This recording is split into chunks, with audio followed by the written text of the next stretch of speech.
जो लोग संसार की असारता का चिंतन नहीं करते हैं, जो संसार में ही, जो घर में ही रचे पचे रहते हैं, बंद वो 84 लाख योनियों में क्या करते हैं? परिभ्रमण करते हैं।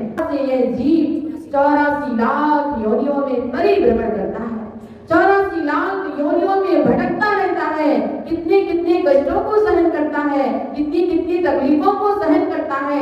जब कभी आप चाहे पृथ्वी गाय के बारे में चिंतन करो, वो भी तो एक जीव है। पृथ्वी जीव है ना राजकुमार जी के? नहीं है, वो जीव है। क्या उसे ठंडी गर्मी नहीं लगती? क्या उसे भूख प्यास नहीं लगती? सब कुछ लगता है। उसके लिए इतनी धूप में तपना पड़ता है, इतनी ठंडी को सहन करना पड़ता है, बरसात को सहन करना पड़ता है, इतने कष्टों को उसको सहन करना पड़ता है। पेड़ पौधों को देख लीजिए कि बेचारे कर्म फल चेतना को भोग रहे हैं। बंदों कितनी ठंडी लगती है, उनको भी गर्मी लगती है, उनके लिए भी बरसात की पीड़ा होती है। हर समय उन्हें कष्ट होता है, हर समय उन्हें परेशानियां होती हैं, हर समय उन्हें तकलीफें होती हैं। अब क्या करें? तुमने ऐसे कर्म किए कि तुम्हें एक इंद्रिय होना पड़ा और उन कष्टों को भोगना पड़ा, कर्म फल चेतना को भोगना पड़ा।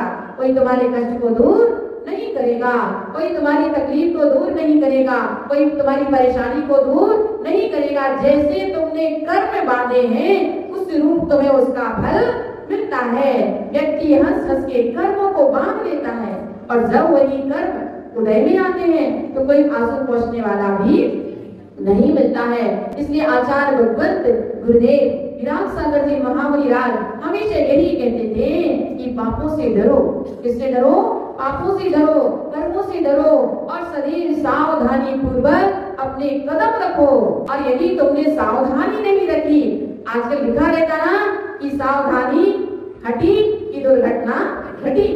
ऐसे ही संत जन यदि अपने व्रतों में, संयम में सावधानी नहीं रखते हैं तो उनके जीवन में भी कोई ना कोई दुर्घटना घट सकती है कि कहीं वो असंयम की ओर ना चले जाए, कहीं वो विचलित ना हो जाए।